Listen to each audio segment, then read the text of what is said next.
All right, everyone. Hello and welcome to the first ever GDQ Unhinged PowerPoint presentation party.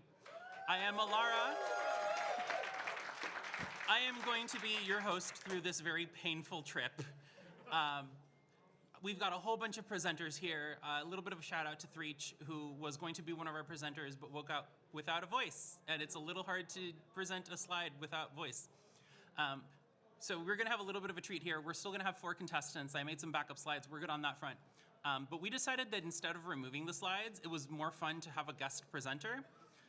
So we brought in Burst Error, who is going to be defending the Unhinged take blind.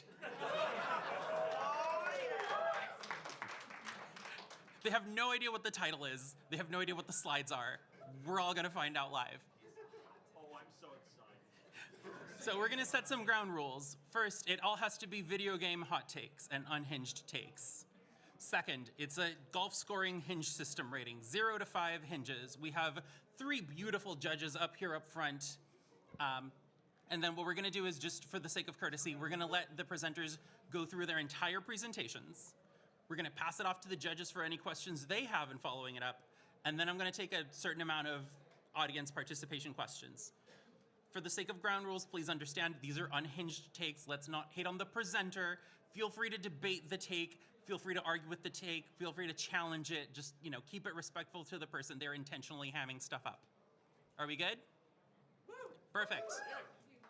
First up, Burst Error in the defense of Final Fantasy VIII.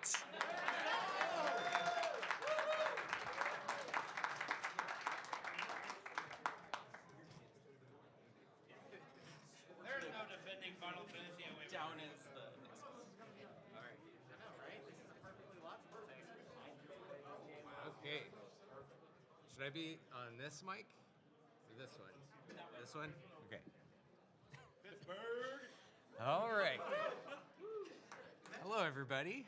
Hello. I'm here to talk about Final Fantasy VIII, which I've definitely played a lot. So they picked the nicest person ever to do nothing. So starting up.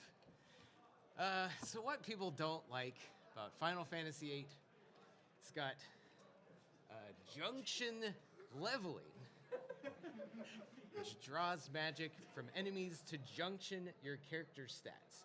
Enemies level with you. Leveling occurs at a static rate. I think that's great. You don't want to leave enemies behind.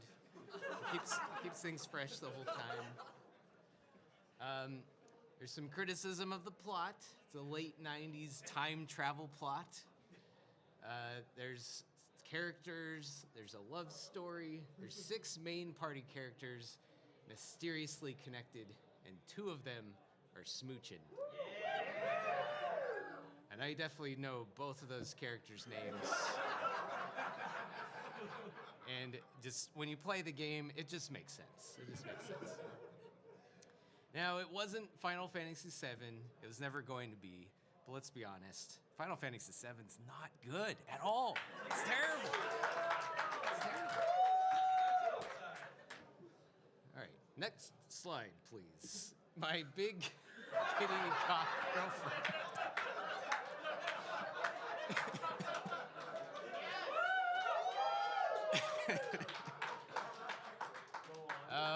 I mean, come on. That speaks to it. Do I even need to say anything?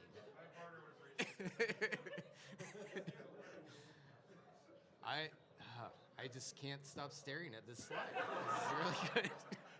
You love her. It's how the battle system works. You obtain magic. Tired, using the draw ability. Wired, use an early game ability to turn your enemies into playing cards. Refine those cards into items, then refine those items into spells. I mean, you gotta put in the work. You can't just get a spell. You need to put some effort into it. You also have junction GFs, where you find guardian forces in your travels and junction them to your characters' minds. I really understand what that means.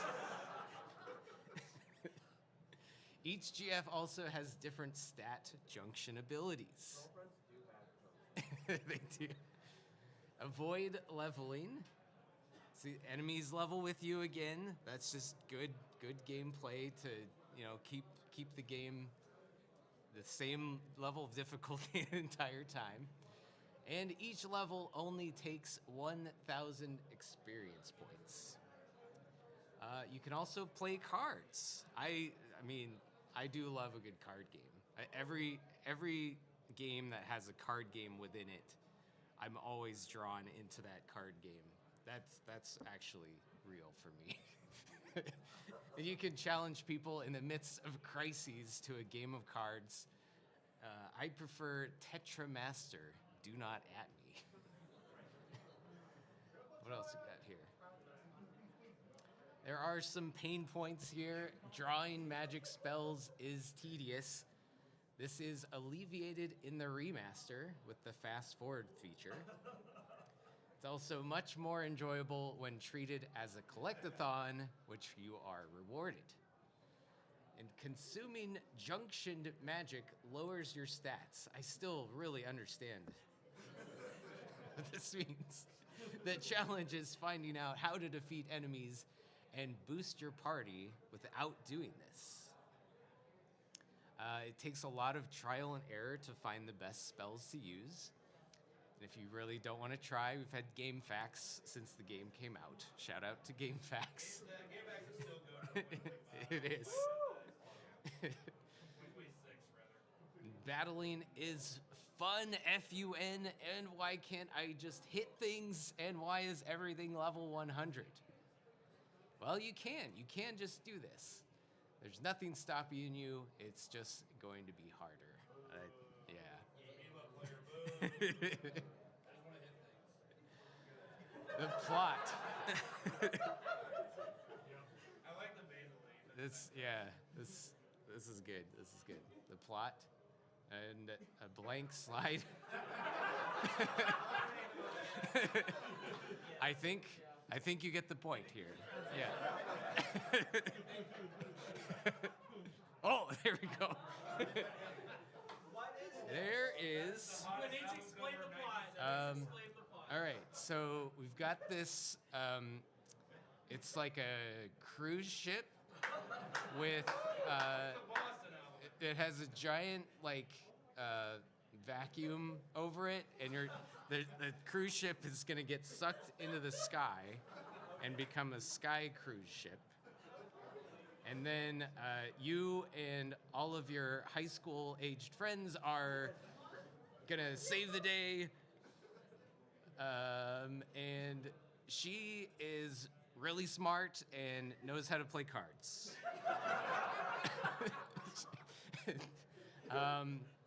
And she's also, she's not into cards, so she's like, see you later. And there's Big Kitty Goth girlfriend who is such a world-renowned card player that only by getting, if she gets a royal flush, then the cruise ship will not get sucked into the vacuum in the sky. And this dude is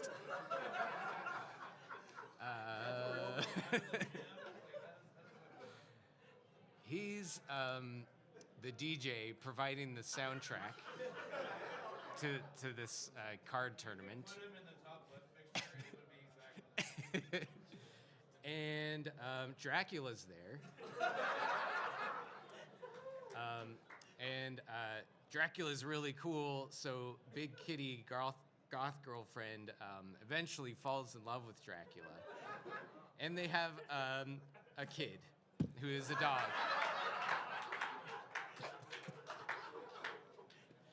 Sad boy hates life.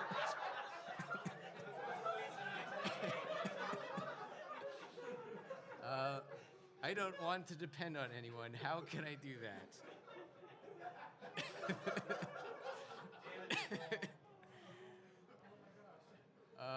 I'm at a loss for words. Judge not the games of 1999 by the cringe standards of 2026. I think, yeah. Preach.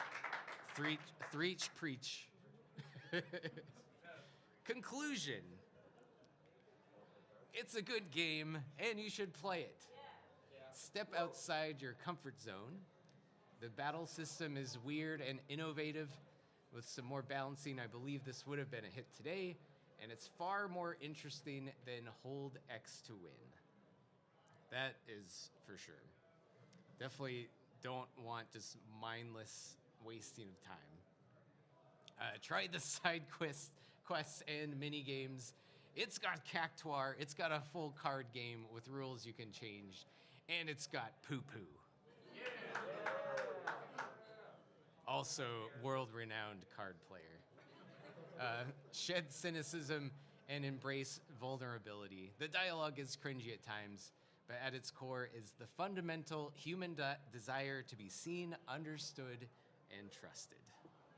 That sounds nice. Hinge count. All right. So first up, I'm going to bring our beloved judges up for any of them that have questions, starting with Foxy. And Threech, I'm sorry. I'm sorry. All right, so I gotta say, I don't get the feeling you understand the plot of Final Fantasy VIII. Would you say that you feel qualified to be a character in Final Fantasy VIII in that regard? Oh, for sure. Yeah, definitely. There's always interpret things in different ways, and you can also find yourself in whatever universe you like, and you'll find a place for yourself.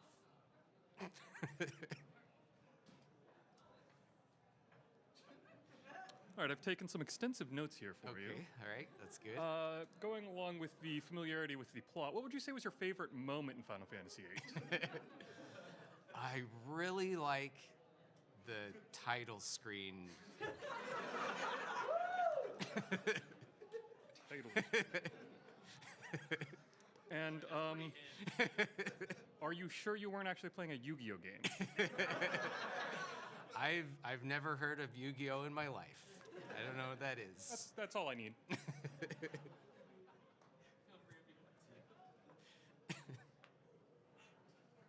I just played this game last year for the first time, and I regret to inform you, this presentation could have been made by me. Because I agree with everything on it. And I only have one question. What are your thoughts on child soldiers? Small Soldiers is a really good movie. Okay.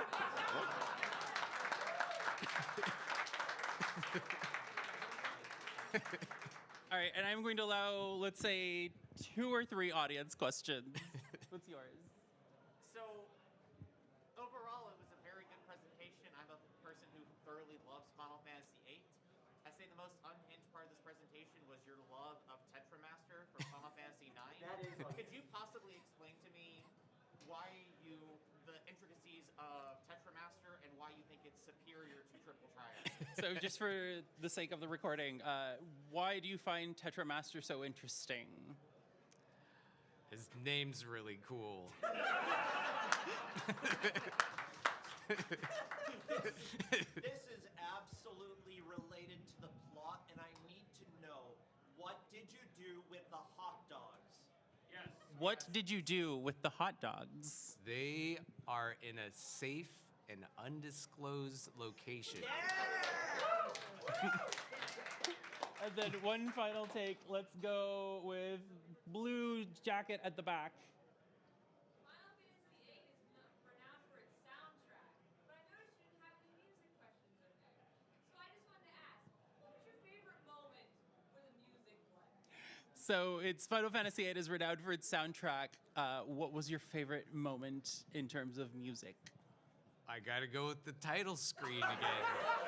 I know that I could just fire that game up and never play it.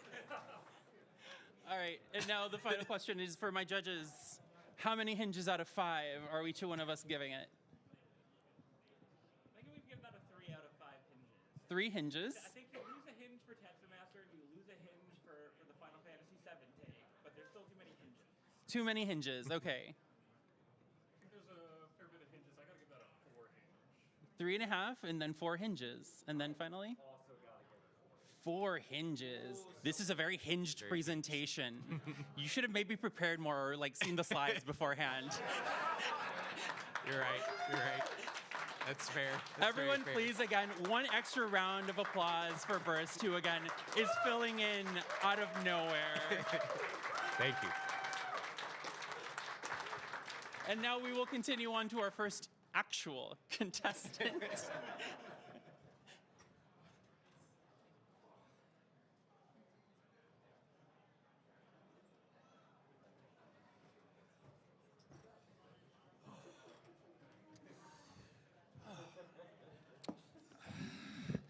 I like to think that my game has much less plot, so there'll be much less dissection needed. So, why Panic for the Sega CD is an underrated masterpiece ahead of its time, but also better than Sonic CD. I promise you, this is not just me picking a game out of a hat. I have points. Animations work, for the record. Being so Panic wasn't like any games of its time. It wasn't a normal game like Sonic CD. It wasn't a creative game like Mario Paint. And it wasn't edutainment like Freddy Fish. And you may ask yourself, why is Freddy Fish catching a stray right now? And I'll tell you why. There is a connection. I played Humongous Games. Everybody else played out Humongous Games? Spy Fox, Putt Putt, great. Playing the game was fun, but just clicking around a screen and finding out 30 different little gadgets you could mess with, the best part, by far. At least for me at 4 years old. I don't know if the colors stayed they were supposed to, so these colors are clashing real hard. But what if that was the whole game? Introducing Panic from Data East in 1994, at least here. You did. Well, Panic is a game all about funny gags. Every screen is just a simple set of buttons. The most simple pick-up-and-play game anybody can understand. You push a button, something happens.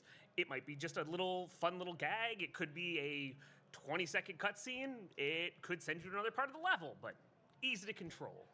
You try to find your way to the mainframe of a computer where you will stop a virus that is taking over all technology. Simple, easy to understand, and plenty of replayability. You will never have the same game experience twice, which was unusual for that time because we didn't have the technology to be too random. And this is long before the weird anti-humor of this game would become very popular in Adult Swim type programming and stuff, so.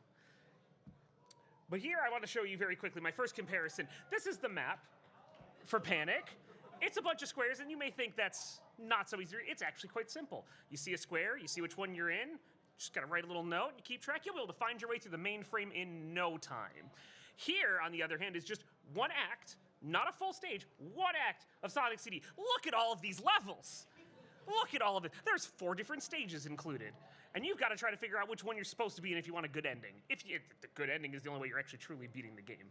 Ridiculous level layout. When I'm playing Sonic, I want to run left to right. If you're impeding on my progress to run left to right, you've not made a good Sonic game. Sorry, Sonic 1 defenders. But this may sound very random. Panic may sound like it's just a whole bunch of gags that some random people strung together in the basement of Data East in like a week. That may be true, but it does have a theme. And that theme is a message about technology.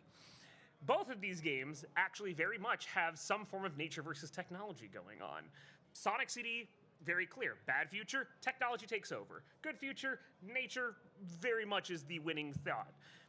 I will not show the spoilers for either one of these games, but Panic has a little bit more of a equilibrium in its thoughts. It thinks that technology and nature can live in harmony a little bit better. It has a very much more optimistic set to the future. Unfortunately, this presentation getting really hit hard by 2025. So, you know, Sonic CD maybe has the right idea, but I like to think a little more optimistically.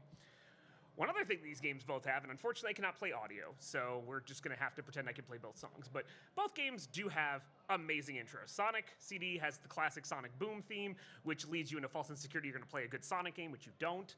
Whereas Panic sets the mood perfectly with a very goofy vaudeville act and violently vomiting technology. This is just one of many examples. Why would I want to spoil all the fun for you guys? Now, you would think that if you had a chance to rectify some of these situations, you could make your game even better. And surprisingly, Sega did just that. In 2004, they re-released only in Japan because we were not so lucky. Panic, also known as Switch in Japan, which is a significantly better name, seeing though that's what you're actually doing in the game. But when they brought it over, almost nothing changed. Except for one thing. So in the game, there's very few ways you can actually lose. There's a couple buttons out of like 500 that you can instantly lose in. But there's also one other way, whereas there's 30 buttons that are tied to monuments across the globe. And if you hit all 30 monuments, you get a very weird reference to Planet of the Apes for an ending. It's actually kind of funny. Some people say that they changed this because of when that game came out post-2001, that maybe blowing up monuments was a little distasteful. I like to just think that they found a more funny way to improve the game. So instead of having these, everything else for the record, the game is identical outside of this. Here's the Eiffel Tower. Here's the Eiffel Tower pooping itself. Just a massive flood of poop. Every monument just poops itself instead of exploding. Which, I mean, there's only one thing funnier than explosions, and it's poop. So, when Sonic CD was re-released in 2005 on the Sonic Gems collection, I had been led by many years of people telling me it was the best Sonic game. This is the one that you have to play. It's the one that proves everybody wrong. First of all, no, it's not. It's confusing. The level layout's bad. The whole gimmick of going through time is annoying, especially when you don't know what you're doing, because again, you're supposed to be running fast, but you're also supposed to figure out where you're going. You have to run fast enough to actually activate a time travel. Right, this is about Panic being good, not Sonic CD being bad. And when we got this port in 2005, it was an actively bad port of the game. It had blurry imaging, it had some slowdown issues. This was the crowning jewel of their collection, and they couldn't even care enough to make the port good. Meanwhile, when Sega ported Panic, they improved upon it. So clearly, even Sega knew Panic was the better game that they had a hand in.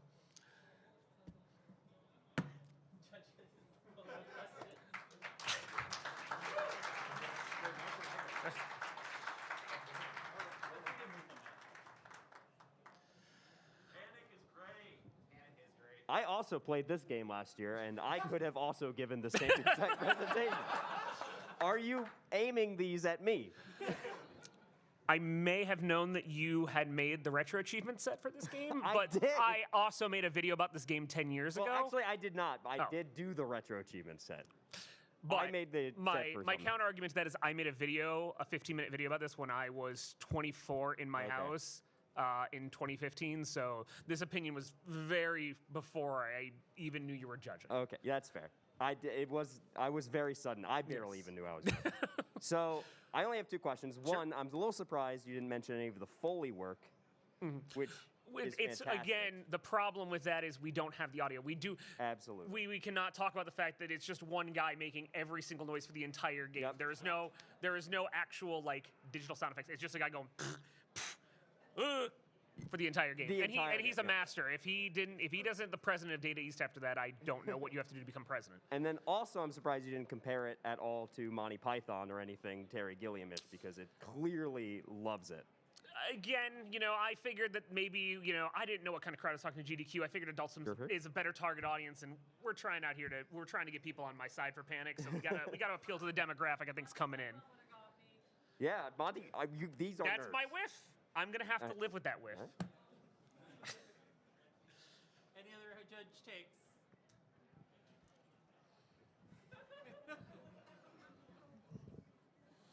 Where would you say you fall on the nature technology scale? At about 3 months ago, I am very much in the technology sector. As of right now, still in the technology sector. And which monument poops best? Ooh, so having watched, because I wanted to pick the best one, and the Eiffel Tower was definitely a good one. But I will tell you, in the actual game, the Great Wall of China sequence they do for the pooping, watching the barriers come down, there's some real, like, actual internal messaging about globalization in that moment, and that's the only one I want to spoil, because I want the other 28 to speak for themselves. They all have different messages. All right, no questions further. Thank you. So, with the message about technology, how do you feel this game would be different if it were made after the existence of generative AI? Well, I think realistically, if Data East was able to, and I don't know who owns Data East nowadays. Unfortunately, I think they're owned by kind of a conglomerate. So I think Generative AI would have made this game, and it would have never taken off. But I think in the hands of somebody who was trying to fight against generative AI, like an indie studio that got a hold of this property, they would probably make really good 4K monument pooping and very good 4K audio, 5.1 Dolby surround sound, tongue and fart noises. So I mean, if you get it in the wrong hands, the game is objectively terrible. You get it in the right hands fighting against the generative AI, it's going to be even more prolific than it could have been back in 1994. All right, I'm going to let the judges tabulate their scores real quick while I take the audience questions.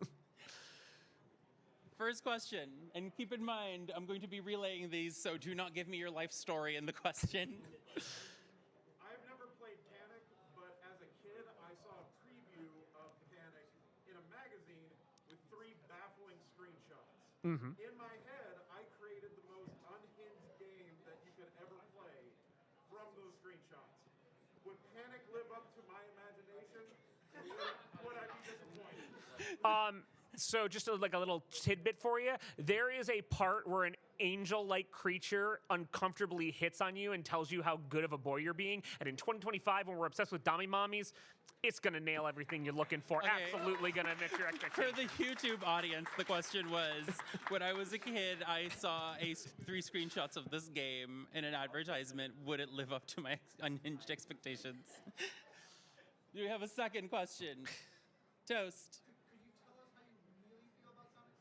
Can you tell us how you really feel about Sonic CD? I will say it in just a few short words, and I mean this from the bottom of my heart. I also have a video defending this position. I would rather play Sonic 3D Blast than Sonic CD, and I mean that with all my fiber. Yes!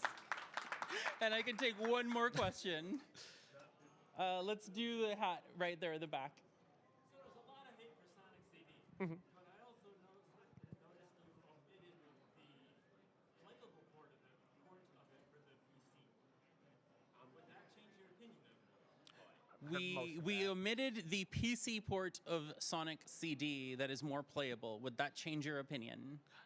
It's still a port of it's still an actively not good Sonic game ported to the PC. Having played some of the PC ports, if it's also got MIDI music, absolutely not going to improve anything. If it's still got the same music, it's just the same game. It's still got the bad level design. Not by much if it does. Not enough to make it better than Panic. You can do a follow-up question. You're a judge. I mean, like, it's not a thing about Sonic CD, though, and I want to Oh. ask questions about Sonic CD now. Like, are you telling me you don't like the soundtracks for Sonic CD? Sonic Boom is amazing. I don't feel like the Sonic CD soundtracks live up to Sonic 2 and 3. All right. Or Sonic 3D Blast, for the record. Everyone, let's give a round of applause for Gunstar Heroes. Hit next slide. Oh, yeah. I thought, you want to get my hinges? I got no hinge. No. Okay. So quick clarification. We're going to hide the hinge counts from the actual competitors, Oh, okay. so we can do a big grand reveal at the end. Okay. You're 100% right. Panic's amazing, and more people need to play it. Next up, we have nothing. The worst video game ever is likely already on your computer.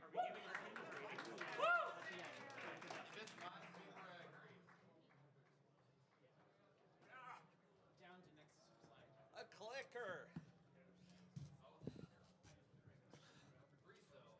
Hello, everybody. Good to see you all. Oh my gosh. Alara approached me like a week ago and was like, "You want to make a PowerPoint?" And I was like, "Sure. Let me go ahead and think of like the opinion that I feel is objectively correct." And I don't care about the hinges here. That's right, judges. I don't care about you because I need to share the truth of the worst video game ever, which is likely on your computer circa 1999. Most computers do not have it on it right now, but I imagine they do because it's on my computer and I play it every single day. And this presentation is dedicated to your mom. But, well, she'll come back. Don't worry about her. What game could it be, you ask? You know, what could possibly be on your 1999 computer? E.T., no, it's not on your computer. It's Atari. How would it get on there? No, it's not E.T., okay? Club Penguin didn't come out until 2005. I'm not talking about that, okay? RuneScape OG was super awesome, despite how long you spend lighting fires, okay? It's just fire after fire after fire after fire. I played that so much in school. I don't know what I did in school, but I played RuneScape. No, what I'm talking, oh, and it's not this, okay? It's not Space Cadet. Space Cadet was a freaking amazing pinball game. Not as good as some of the others, but it was pretty good. And free. No. Spider Solitaire. Oh, wait. Oh, you wanted an unhinged presentation? I'm giving it to you, okay? I am level 300 silver grandmaster on Spider Solitaire at this point, okay? And this is the worst game ever, easily. Spiders are weird, but fine, by the way. Look at this guy. Look at him go. Wee, woo. I don't know. Like, you know, I don't love them, but they're fine. This game has nothing to do with spiders, though. Okay, Spider Sol is weird and not fine. Here's the deal. Spiders have 8 legs, and this has 10 piles. What's up with that? Even Free Cell has 8 piles. Okay, I counted. It's not very hard to count. Supposedly, it's called Spider Solitaire because you make 8 stacks of 13 cards. You take 52 cards, another 52 cards, shuffle them up, and make 8 stacks. By the way, my main opinion is based off of 4-suit Spider Solitaire, which is your worst nightmare in life. That is how you die, okay? You play a 4-suit Spider Solitaire. You don't finish it unless you're me because you're stupid. Okay, 2 whole decks, and guess what? The cards. There are so many cards here that you will possibly never see because you can legitimately, on the first shuffle, lose right at this point because certain cards underneath are needed in order to stack on top of what you see here. There is no guarantee you're seeing any of those freaking 44 cards, which is almost half of the game here. Okay, yes, cards do get dealt on top of them. You get to deal with them later, but it's just Free Cell was so much better structured. You got all of the information right there, right at the beginning. Why have mysteries? Because you want to suffer. That's why. The odds for this are against you. In fact, per Hoyle's Rules of Games, 3rd edition, I have a citation there. You have about a 1 in 3 chance of completing a game, they say, with good play.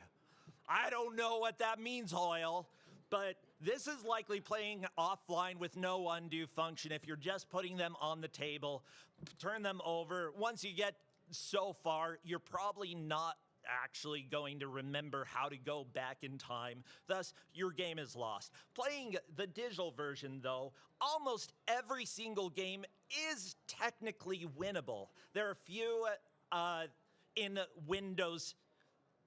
What am I talking about? Spider Solitaire? Yeah. Hi, everybody. It's been a long day. But like in Windows Spider Solitaire, yes, they generally do have winnable decks. Not all of them, though. Some of them are legitimately not completable. Let's go ahead.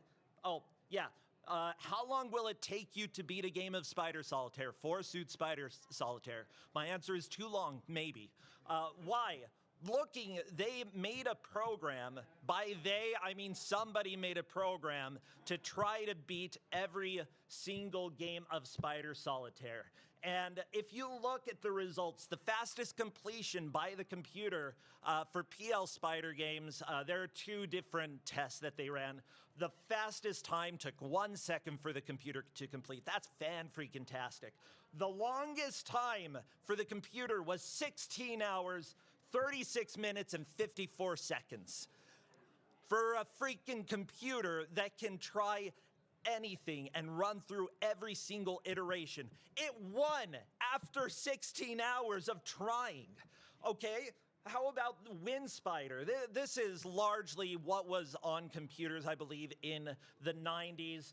The fastest completion time, 1 second. The longest time to complete one of the games, 22 hours, 9 minutes, and 55 seconds. This is not a human doing it. This is technology. Yeah. And we know technology is evil. If it takes technology that long to actually complete a game of Spider Solitaire, here's the deal. It's supposed to be a casual game. You sit down, you play it.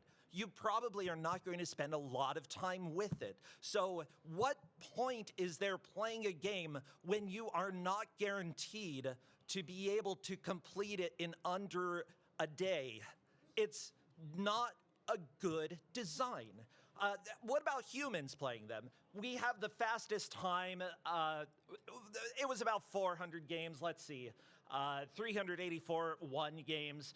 The fastest time that they had was 5 minutes and 11 seconds. The longest time for a human in this set of 400 games was 13 hours, 59 minutes, and 29 seconds. Can you imagine the pain sitting there, suffering, being like, does this ace go on this two or that two? It's so infuriatingly abstract that you never know how long a game is going to go. And the thing is, when it came to humans playing it, 100% of the games that they played had what is called a split run move. And what a split run move is essentially you have a stack of cards that essentially the same suit, 1, 2, 3, 4, or like ace 2, 3, 4, 4, 5, 6, 7, 8. And what you have to do is split that beautiful stack and move part of it somewhere else in order to complete the game. And splitting up cards that match each other, that are there, that you need to have together in order to beat the game, you have to break them up. And it's so backwards thinking in order to actually complete these games. The fact that 100% of these 4-suit Spider Solitaire games required splitting a stack is traumatic. Okay, and the cards cry. So here's a game of Spider Solitaire that I was playing, okay, that I was going through. And at this point, look at the horrible mess that is here already. I have been playing pretty dedicatedly in order to get to this point. So obviously what we have, what you usually want to do is clear any stack that you have there. So in order to do that, you close the game, because you shouldn't be playing this. But if you don't decide to do that, you move the 5 to the 6 back over to the 7, 3 to 4. What we're doing is clearing out an area. That 4 goes on top of the 5 that's on top of the 6 and the 7 already. Ace over on 2. Because you move the 3, you get a nice, lovely stack of 3 to ace. You've got to move the 7 over to the 8 and finally get the ace out of there. And if you followed any of that, congratulations, you're doing better than I am. So bam, here's the game at this point. But we really didn't make any progress. Nothing is cleared. Cards are just in a different place. Here are all the moves that you make next in order to get to this screen right here. And this is the split run time, which is a sin. Okay, you see right there, that 10, 9, 8, 7. Bam, we have cards underneath that we need to find out what they are. Sorry, spoilers, it's a 3. You move the 6 over to the 7. I'm just looking at this. I don't remember how to do this again because I thought I would be able to explain it just by looking at it, but I can't. But eventually, you have to break up the 10, 9, 8 in order to do this.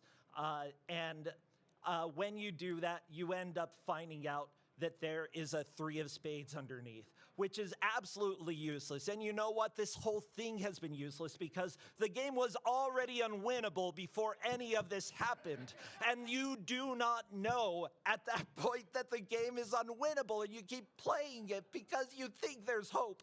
But there is no hope. It's Spider freaking Solitaire. And your mother is playing this. In the 90s, look at her. She is dizzy. She is vomiting because of how miserable she is from this freaking game that came for free on her computer, okay? Yeah, let's make her spit again. Vomit, Grandma, vomit. I put it at the slowest speed possible. Well, you know, the thing is, we are in a modern day where games have been a little bit different with Spider Solitaire. Today, the Microsoft Collection has different difficulties where you can play easy, medium, expert, grandmaster. Grandmaster is what I play because I'm stupid. But with that, there are so many additional things that do not need to be there. First off, experience. Why are we gaining experience with spiders? I don't know. Okay? But in addition to that, if you pay for Game Pass, then it lets you get experience even if you lose a game. It has financial incentive to pay so that you play Spider Solitaire. And I think that that's wrong. In addition, ignore that my icon is Xena. Like, she's pretty cool. Xena's a backup run at GDQ. We'll see if it gets in. Even if you do have the Game Pass and you are signed in, if you're not, you get ads when you try to go to play Spider Solitaire. You'll have ads pop up. Yeah. On a game that used to just be free, there are ads that pop up. And even if you are signed up and have Game Pass, occasionally it won't realize that you're signed in and it will still give you an ad and make money off of what you should not be getting advertised for. Like, I think that that is morally reprehensible and not something that should be allowed. No advertising unless I consent. And if I'm freaking paying for a service so I don't have ads on Spider Solitaire, then you better damn well not give me ads.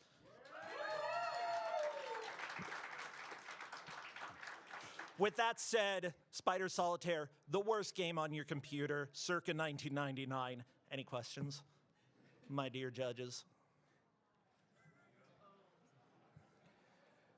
Do you feel that Spider Solitaire being terrible reinforces negative fears about spiders? I'm just trying to think, do I do this humorously or seriously? Because I think it'll be humorous either way. Unironically, I feel like Spider Solitaire has literally no effect on the human mind when it comes to spiders. Instead, possibly having a preconceived notion about spiders will affect whether or not you even want to try Spider Solitaire.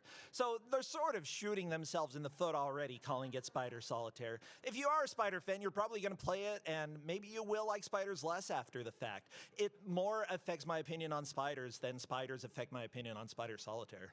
Yeah. Maybe I don't know if I agreed or disagreed with you at this point. Por favor. Are you sure you didn't play Yu-Gi-Oh?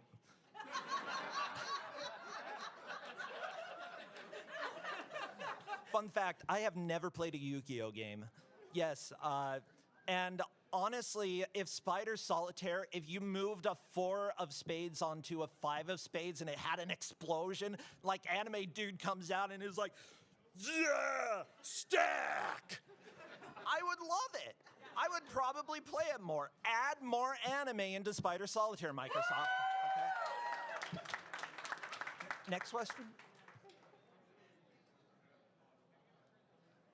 I did not play this last year. I did. You did. I'm sorry to hear that. I played it every day last year. Now, all right. So anyway, that hit me. Anyway, so I agreed with most of your presentation, especially in the end. But it seems to me that like you, in the end, feel like the worst game on your computer is capitalism, and not quite Spider Solitaire. 80% of my presentation was applicable to old school. In fact, the computer examination, all of those tests were run on original Spider Solitaire, not on modern day. Modern day, it's a little bit more approachable, but with all the bull crap that doesn't need to be there. I see. I have one more question, Sure. which is, you were talking about how Spider Solitaire very often makes you do choices and plays that are basically impossible to know whether or not it's the right one. Yes. Isn't that all Solitaire? Or am I just bad? Well, I mean, most Solitaire has 52 cards. You've got 104 here Okay. instead. So it's just the same thing, but twice as worse. Yeah, it's like it's longer and simply put, like compared to every other Solitaire, you have many more obstructed cards. Fun fact, in the Wikipedia article about Spider Solitaire, it's got variants. Okay, multiple variants that you can do. Every single one makes the game easier. Every single variant is to make it more playable because it's not a playable, predictable, enjoyable game. It's sort of a puzzle. If you do not have an undo button, you will not beat at least 2/3 of the games. That's just a fact.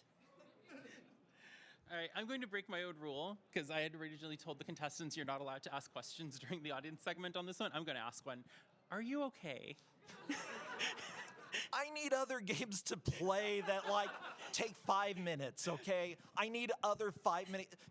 Make me a short game, people, please, okay? One that doesn't take me like a minute and a half to load up because I've got ADHD and I'll already have forgotten that I wanted to play it. Just let me pop something up, jump into it, spend 5 minutes, and then move on to something else. Instead of Spider Solitaire, where I pop it up, I think it's gonna take 5 minutes, and an hour later, I still have not made any progress because it is a miserable experience. All right, I'm going to give the judges a little bit of time to tabulate. In the meantime, time for audience questions. Uh-oh. This was for you, audience. Oh my gosh. I'm going to go with the weird tattoo there, the It's middle. a good tattoo. It's, yes, you. Yes, person aiming at themselves. So you mentioned the trauma of Spider Solitaire, and as a licensed mental health counselor, I'm curious if you believe that anyone's mother has ever brought Spider Solitaire to therapy, or alternative question, have you ever considered going to therapy for Spider Solitaire? As a licensed mental health counselor, do you think anyone's ever brought up Spider Solitaire to their counselor, or has anyone's mother brought it up, or have you? Honestly, this is going to be my unbiased opinion. Like, this is a true opinion. I bet somebody has brought it up in therapy.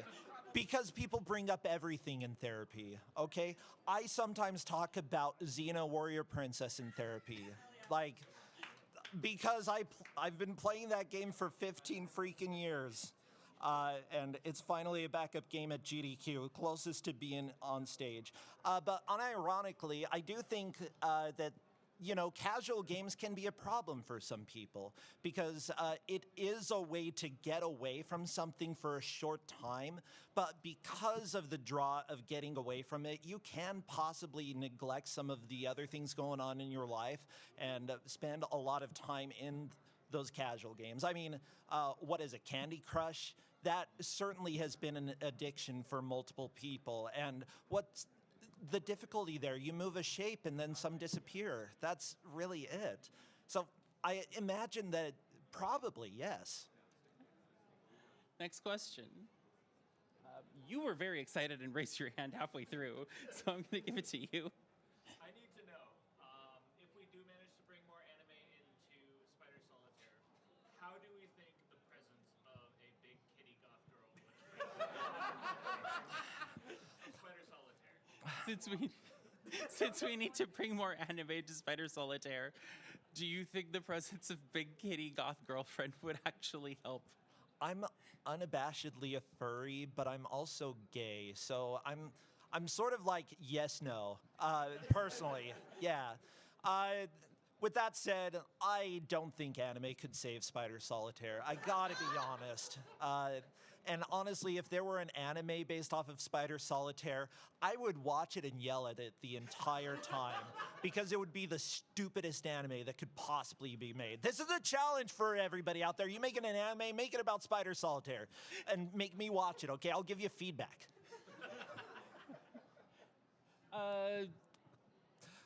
Pink beanie. I think it's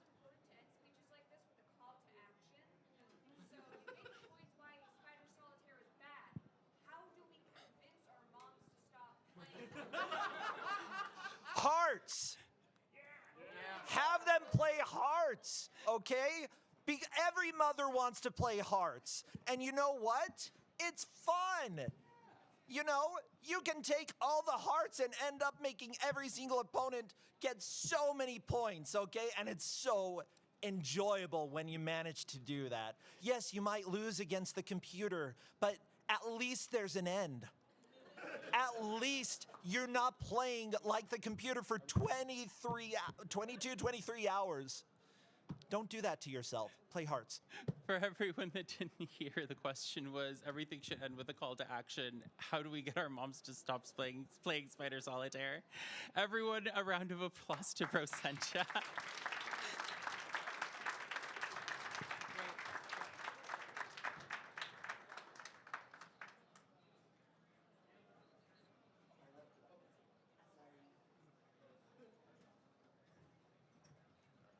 So, just here. All right, so my presentation is a little less, I don't know, centric on one thing. It's more on a collection of things. So it's the continual failings of video game genres, sort of an exploration into where genres have gone wrong. And we'll start with one of the more simple ones, one of the more straightforward ones. Failing number one. Mario is a Sonic-like. So, you might be asking yourself, why is Sonic-like? Well, so, honestly, why would you call it a Sonic-like when it's, you know, Mario predates Sonic, when, the only thing I can really say to that is, we don't call all Metroidvanias Gallius-likes. Maze of Gallius was first. It was arguably one of the best of the early versions of those style games. So, I mean, age doesn't really have any bearing on whether or not we call a certain genre something. Also, I'd like to kind of take a sidestep. Metroidvanias, we call them Metroidvanias, but there are only like 6 Castlevania games that actually fit that criteria. Most of them are more action platformer kind of stuff. All right, so am I saying that Sonic is just better than Mario? So first off, how dare you? Second, sorry, as a panel, we strive for objectivity. We try not to be subjective in our opinions, so I mean, I can't really say something is better or worse. But yeah, it's better.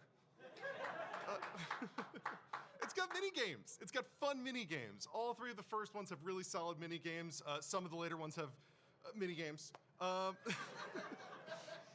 card game in Super Mario Bros. 3. What are we getting at? Exactly. So we also have large branching large branching stages that go from, you know, just if you want to go one direction, you go that direction. There's also a bunch of other ways you can go through those stages, and it's got blast processing, which is a thing, I am told. So why don't we just call it a platformer, right? I mean, platformer as a term we know is no longer really relevant because no one ever just says something is a quote-unquote platformer. There's always a subgenre associated to it. In the case of like La Mulana, we're talking about a puzzle platformer. In the case of something like Celeste, it's a precision platformer. In the case of something like Celeste, it's a retro style platformer. In the case of something like Celeste, it's a story-driven platformer.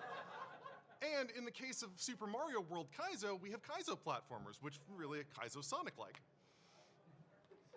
All right, so is that my whole argument? Yeah, that's my whole argument. Even if it was close, even if it was remotely close, the music in the Sonic games is just way better. Before it was all butt rock, but that's a separate argument to make. All right, so failing number 2. Let me just get my notes real quick. Hold on one second. Failing number 2. Dark Souls is not the Dark Souls of Souls-likes. And we all have seen this headline, which means people clearly do not understand what Dark Souls is.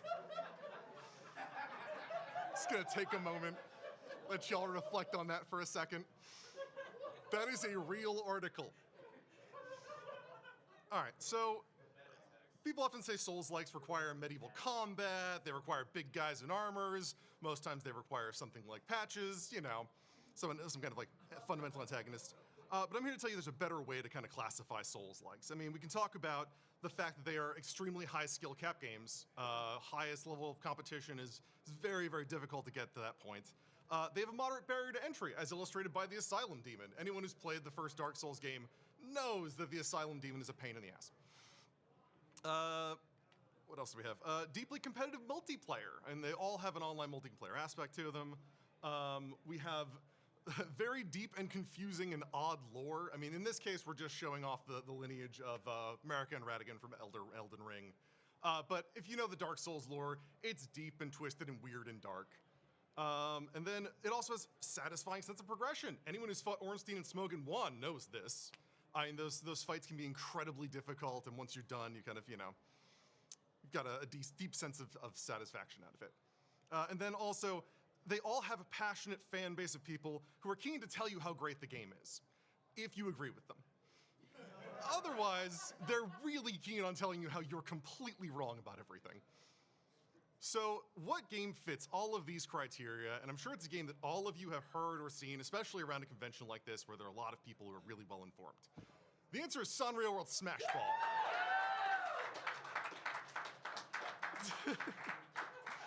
So if you've ever seen a Sanrio World Smash Ball tournament, people pull off some sick as hell moves, a very high skill cap, be really good at that game. On top of that, we have competitive multiplayer. We have, again, high skill cap, moderate barrier to entry, multiple play styles, check, check, check, and check. We also have a deep and twisted lore that is the Sanrio collection of characters. And I'd like to introduce you to these 3 specific examples. First off, the Shiva wrappers, which are vegetable-themed butt wrappers. They are butts, and they are vegetables, and they wrap. We have a group of anthropomorphic foods called the Yummy Chums. That typically eat themselves and other versions of themselves. And then we have the worst, which are the Haguramen style, which are sentient teeth. There are a collection of 10 different sentient teeth, and it's explained by an exploded diagram showing you which part of the mouth they come from. So there's your dark lore. Failing number 3. It is that Balatro is more like Cookie Clicker than Rogue. So... So we talk about the fact that, we talk about the fact that a lot of games get that roguelite moniker. It's kind of like, before we go further, I want to define a few things. So we talk about specifically Cookie Clicker. It is the quintessential number go burr game. It is just designed around you clicking on cookies and then using those cookies to buy more things, to make more cookies, to do them more efficiently and better, and so on and so forth until you can't do that anymore, and then you reset and do it all over again. Let's talk about Rogue then. So Rogue is very much not that. Rogue is just about exploring a dungeon and doing something. I don't think I've ever really gotten that far in Rogue, and I don't think anyone else in here has either. It's very unlikely people have gone through and beaten a game of Rogue.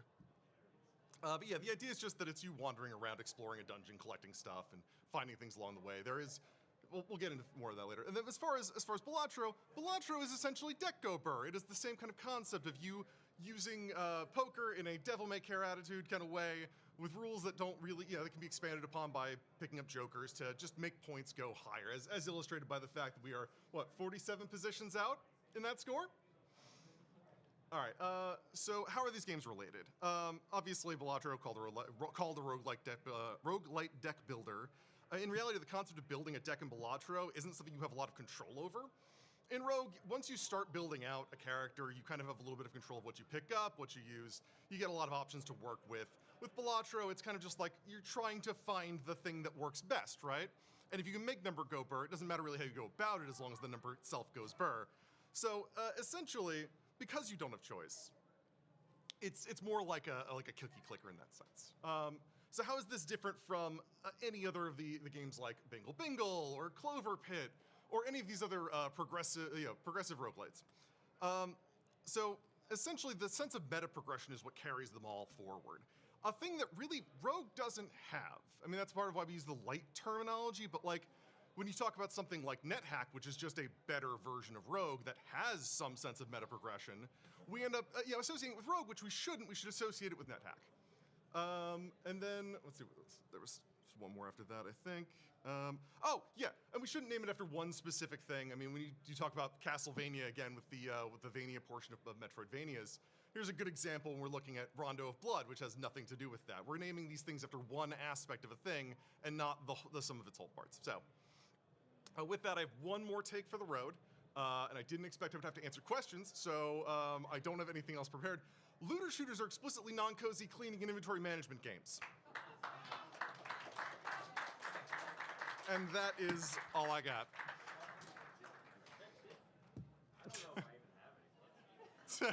Oh no. It doesn't speak well for me when the judges don't want to ask questions. I'd like to hear your thoughts on why Final Fantasy IV, the worst mainline Final Fantasy, has no role-playing in it whatsoever. I don't really know how to answer that question. I'm just blinded by the fact that Tell is a terrible character. That's really all I can think about from that. Old man that dies from casting spells he should be able to cast. I don't understand why. He has a character and personality. I got nothing else.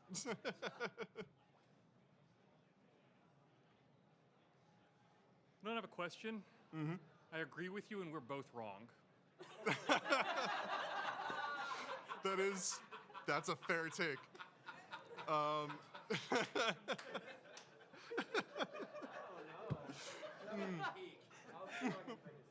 Very good. I'm gonna let the judges deliberate. In the meantime, audience, I want to keep it to people I haven't gone before. So, Omega, way in the back.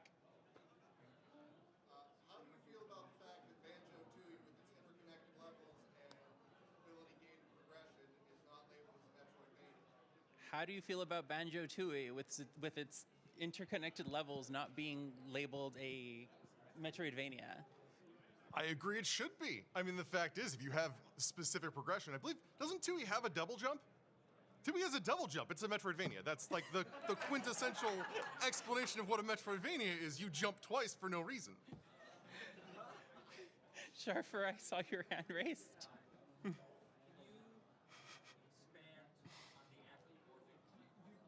Can you expand on the anthropomorphic teeth? No. I don't have anything else on the subject, or I wouldn't.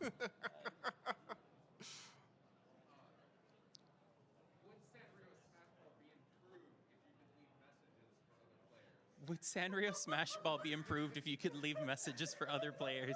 It absolutely would, and if someone mods that into the game, that would be incredible. Just playing the game by yourself and like having that just pop up like, yeah, this dude's an ass. How do you feel as a potential solution to the genre problem, the balkanization of genres, such that each genre is strictly defined like the Berlin interpretation of a roguelike? How do you feel about the balkanization of genre so that each genre is strictly defined? Yes. Look, if we could set up categories and maybe stop referring to overall genres and start referring to individual games, which is sort of what this is relating to, saying, rather than saying it is a Metroidvania because there's multiple types of things like that. If we tried to do that, I think we would all just kind of lose our minds in the end, trying to track all of those intricacies. Really, a unified genre system is kind of the only way to handle things if we want anyone outside of this collective group of people to understand what the hell's going on. Oh, we have a follow-up. What? Oh no. What hath I wrought? Don't forget, you're both wrong. How do you feel about, say, Steam's user-defined genre categories? Steam doesn't know what it's talking about. And nor do its users. Think that's it then? That's it. Everyone, round of applause for Gray. Thank you. All right, like I said earlier on, I had 4 people. One of them lost their voice, so I threw in a 5th one myself. That presentation was made last night in our hotel room. So set your expectations appropriately. I hope I remember my slides. First off, we need to set some expectations. We've already talked about my presentation a lot. We had In the Defense of Final Fantasy VIII. Fantastic job. Thank you so much, Burst. And we've talked about Souls-likes. I'm going to tell you the unabashed truth that you're not ready to hear. We're going to talk about carcinization, if anyone here is familiar with the topic.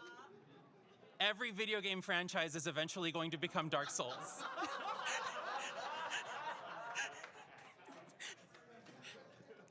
So we're going to start off with defining what is carcinization. Everything is crab. We will all eventually evolve into crabs. Don't at me. This is just scientific fact. So first up, we have the base form. Something has to come out for it to become Dark Souls, right? But then we go and we start making our plot way out of the way, and we make our own endgame builds. clearly already on the right track here because everyone knows, you can go do your big naked greatsword build or whatever. We're already starting off strong. And then Final Fantasy III doesn't exist. It never came out in the States, and then they retroactively remembered it exists. How dare you? This is Unhinged, and the fact that you disagree with me means I'm right.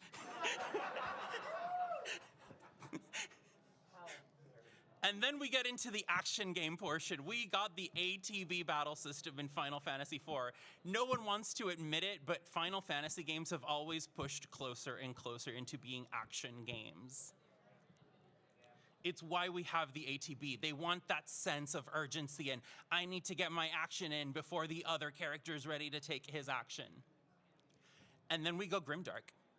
We could have gone with something closer to like a Warhammer reference here, but I felt like, Evil Giant Tree X Death is already just, we're starting to see the literal roots of like those big dystopian stages taking form. And then open builds. We've got classes. Everyone's got a whole bunch of classes, but starting with Final Fantasy VI, you start seeing those like slightly divergent builds and weird stuff going on. And on top of that, we're starting to see these like sort of out of genre enemies. And then big swords and re-releases. If there is something Final Fantasy and Dark Souls are known for, it's big swords and re-releases. And then, just kidding. Final Fantasy Tactics isn't Final Fantasy, it's just Vagrant Story 2. So it's not included in these slides. Just like in Final Fantasy VIII, no one understands the lore unless you are truly devoted into the series. And then everyone starts making really weird characters. We've all seen those Dark Souls characters. They look like Quina. You are not convincing me otherwise.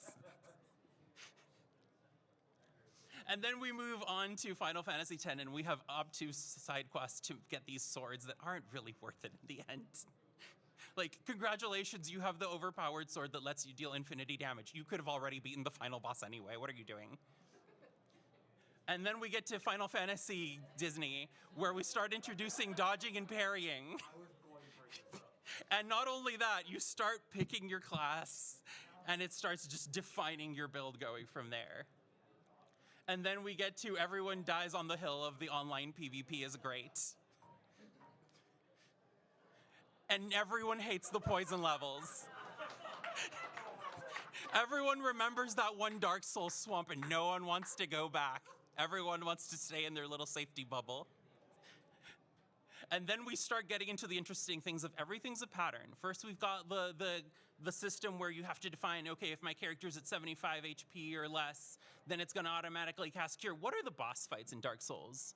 I'm gonna do a wind-up and it's gonna be a swing. It's all about understanding patterns. That's all it is. It's all pattern recognition. And then the community dies on the hill of simple gameplay is bad. And then I was into these games before it was cool. I'm surprised no one immediately shouted about Kingsfield. Just like all the people that are like, I played Final Fantasy XIV 1.0. Like, great job. No one else did. Enjoy your opinion. And then we move on to Octopath Traveler. Multiple stories that can be done in any order, which is the defining soul of Dark Souls, where it's just like, congratulations, here's a playground. I don't know, there's some bosses that matter. You figure out the ones that are important. And then, oops, open world. We start moving towards there are no loading screens if they can avoid it. And then we get to peak final form, the latest release, that is just straight up Dark Souls because everyone complained about it. So in the end, Final Fantasy with its latest release has officially become just Dark Souls. Except, oops, just kidding, Final Form 2, Darkness Boogaloo. They literally just made Final Fantasy Dark Souls. I will take questions from the judges.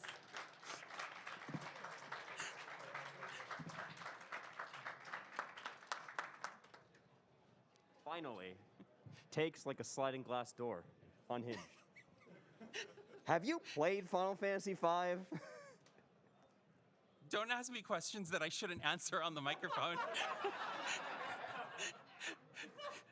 Darkest? I went off what my roommate told me last night because it's one of the few Final Fantasies I haven't played. Play it and 3. They're really good. Noted. Any other judges have questions? Did we really need to get to Octopath for open-ended multiple stories when World of Ruin exists? I have a follow-up. Yes, because that's the way I can also sneak in that Octopath is just Final Fantasy. All right, so then follow-up. If we're sneaking in games that are actually just Final Fantasy, where's Bravely Default?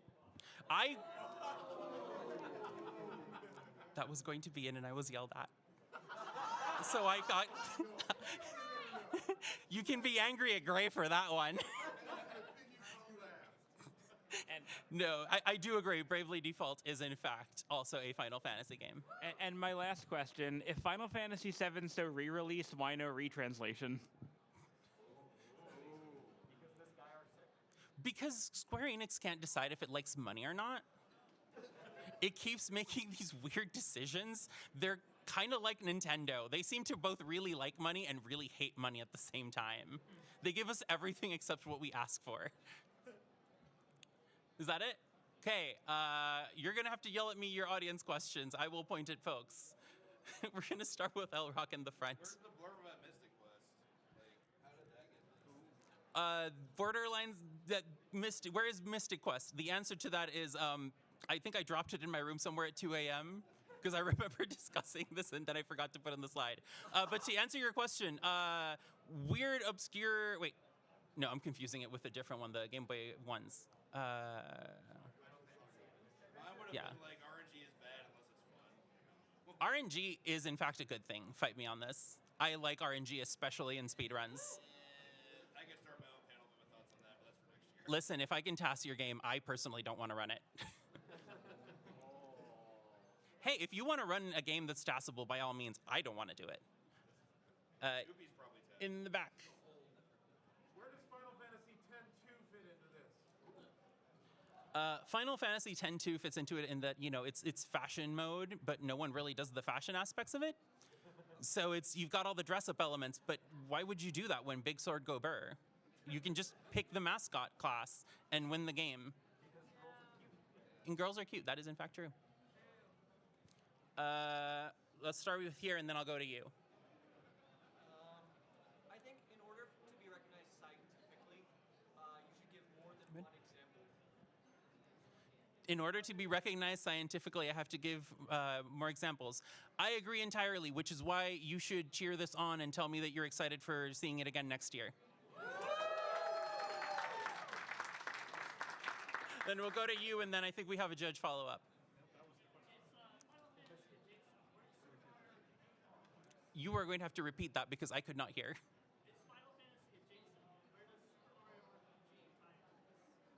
Where does what RPG? Super Mario RPG. Parrying. Parrying, because you've got timing-based parries. And then I think I accidentally answered the judge question as well with that. All right. I think we've got some little bit of judge deliberation. I'm not going to call for an applause for myself, but I genuinely want to know, folks, are you excited and do you want to see this again next year? Good to know. Thank you for the feedback. I'm going to let the judges finish deliberating for a sec, and we will hear from them shortly to announce the winners.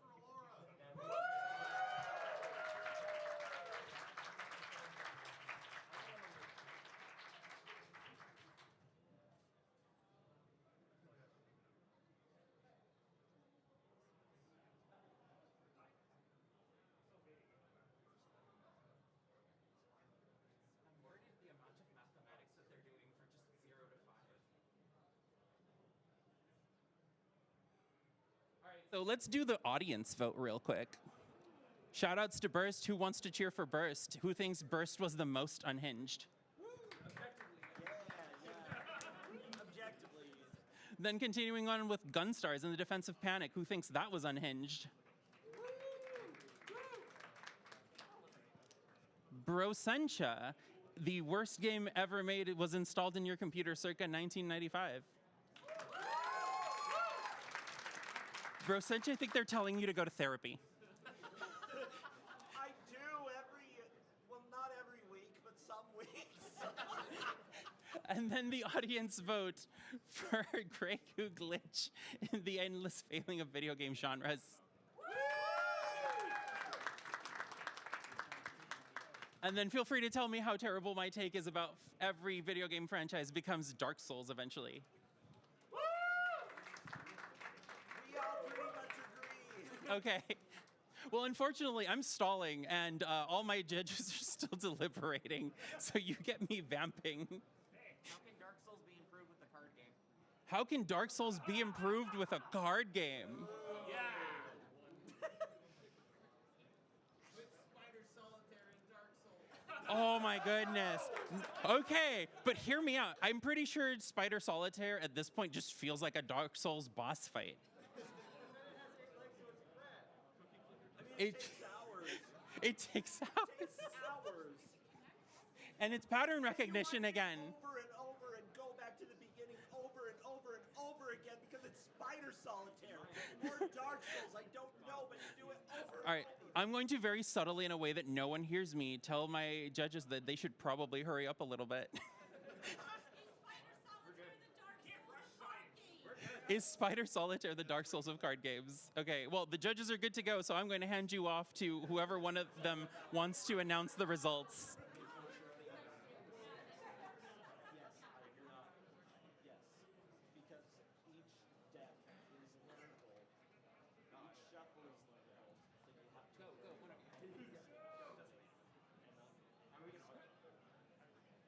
However you want to do it. Go. Here, use that one.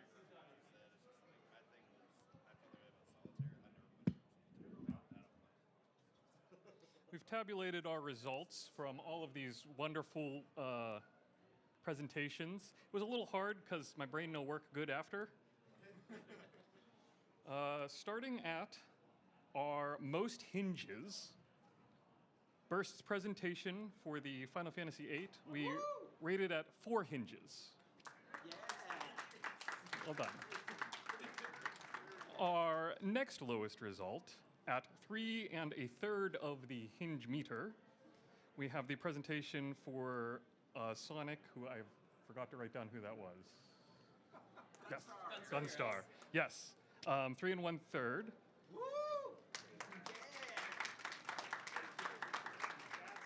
In third place, we have tabulated the results, and Brosencha's Spider Solitaire comes in at a 1.83 repeating.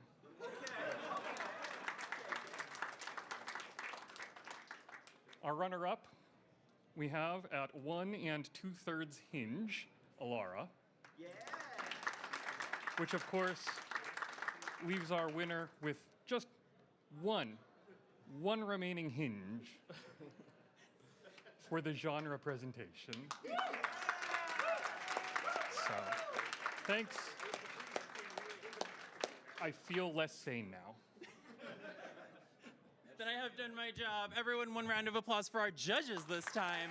Thank you so much, Foxy. Thank you so much, Liz Starr. Thank you so much, Deg, and everyone in the audience. I appreciate you being here and supporting my terrible idea. I hope you enjoy your GDQ.